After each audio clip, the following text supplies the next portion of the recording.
ሰላም ጤና ይስጥልን ቤተሰቦች፣ ዛሬ ደግሞ እስኪ ስለ ዶሮ በሽታዎች ካሉት ውስጥ አንደኛውን አንስቼ እናወራለን። እሱም ምንድነው? ኮክሲዲዮሲስ። እስኪ ዛሬ ስለ ኮክሲዲዮሲስ ከገጠመኝ ነገሮች አንጻር ተነስቼ ስለ ኮክሲዲዮሲስ ትንሽ ልንገራችሁ። እኔ ከገጠመኝ አንጻር። በእርግጥ ኮክሲዲዮሲስ በጣም ክፉ በሽታ ነው፣ ገዳይ ነው።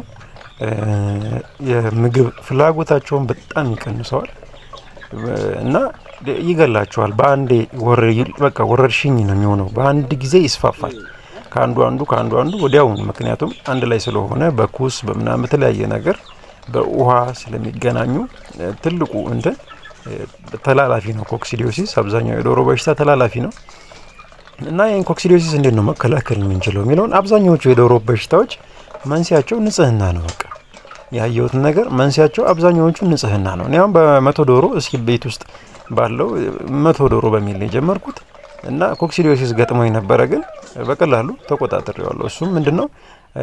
ንጽህና ነው። በእርግጥ የሆነ ሰዓት ዝናብ ሆና ትንሽ አስቸግራኝ ነበረ። ያቺ እርጥበት ናት ወደ ኮክሲዲዮሲስ። እርጥበት ደግሞ በጣም ይፈልጋል ይሄ በሽታ ለመስፋፋት እና በቃ መድኃኒትም አለው አሻምፕሮ አማፕሮሌ።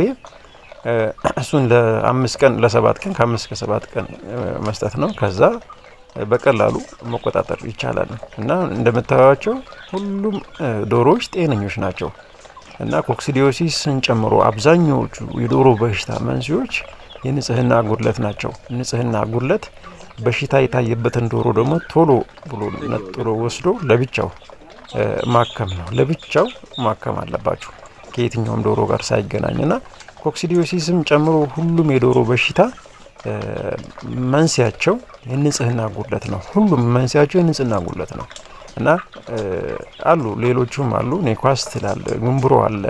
ሁሉም የንጽህና ጉድለቶች ናቸው። ኢንፍሉዌንዛ የዶሮ ፈንግል የምንለው ትንሽ እሱ ነው የሚከብደው። ስለ ፈንግል እንደዚሁ እናወራለን።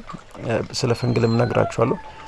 ይሄ አዲስ ቤት ስለሆነ እባካችሁ ሰብስክራይብ፣ ላይክ አድርጉኝ ከተመቻችሁ።